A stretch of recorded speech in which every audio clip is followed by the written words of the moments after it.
JK ஜோதிடம் ராகு கேது எப்படி தோன்றுகிறது முதலில் நாம் பார்ப்போம்.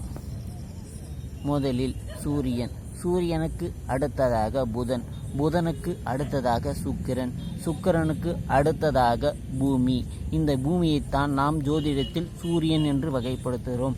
அதற்கு மின் சந்திரன், அதாவது அமாவாசை சந்திரன், பின் பௌர்ணமி சந்திரன். அதற்கு அடுத்ததாக செவ்வாய், செவ்வாய்க்கு அடுத்ததாக குரு, குருவுக்கு அடுத்ததாக சனி. இப்போது ராகு கேது எப்படி தோன்றுகிறது என்று நாம் பார்ப்போம். இந்த பூமியின் நிழல், அதாவது பூமியின் நிழல் சந்திரன் மேல் விழுவது ராகுவாகவும், சந்திரன் நிழல் பூமி மீது விழுவதும் ராகுவாகவும் குறிப்பிடப்படுகிறது. அதாவது அதற்கு அடுத்ததாக கேது எப்படி தோன்றுகிறது என்று பார்ப்போம். அதாவது பூமியின் ஈர்ப்பு விசையை தாண்டி சந்திரன் மேல் ஒளி விழுவது கேதுவாகவும், சந்திரனின் ஈர்ப்பு விசை, அதாவது சந்திரனின் ஈர்ப்பு விசை கடந்து பூமியின் மேல் விழுவது கேது பிரசன்ன கிரகணமாகவும் நடக்கிறது. அதுபோல இந்த பூமியின் நிழலும் சந்திரன் நிழலும் வெட்டி கொள்ளும் ஒரு புள்ளியைத்தான் நாம் ராகுவாகவும் குறிப்பிடுகிறோம்.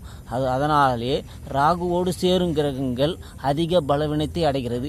அதுபோல பூமியின் ஈர்ப்பு விசை வெட்டி கொள்ளும் ஒரு புள்ளியும் சந்திரனின் ஈர்ப்பு விசை வெட்டி கொள்ளும் ஒரு புள்ளியும் கேதுவாக நாம் ஜோதிடத்தில் வருகிறது. அதனாலே கேதுவோடு சேரும் கிரகங்கள் அதிக பலவீனத்தை அடைவதில்லை. அதாவது ராகுவோடு சேரும் கிரகம் அதன் ஒளியை முழுவதுமாக, அதாவது நிழலில் விழும் ஒரு கிரகம் முழுவதுமாக மறைக்கப்பட்டு அது பலவீனத்தை அதிகமடைகிறது. கேது என்பது ஈர்ப்பு விசையை வெட்டி கொள்ளும் ஒரு புள்ளி. அதனாலே கேதுவோடு சேரும் கிரகங்கள் அதிக பலவீனத்தை அடைவதில்லை, அதனுடைய காரகத்துவத்தை இழப்பதில்லை. அதனாலே இப்போது ராகு யார் என்று உங்களுக்கு புரிந்திருக்கும், கேது யார் என்று உங்களுக்கு புரிந்திருக்கும். இதுவே ஜேகே ஜோதிட விளக்கம்.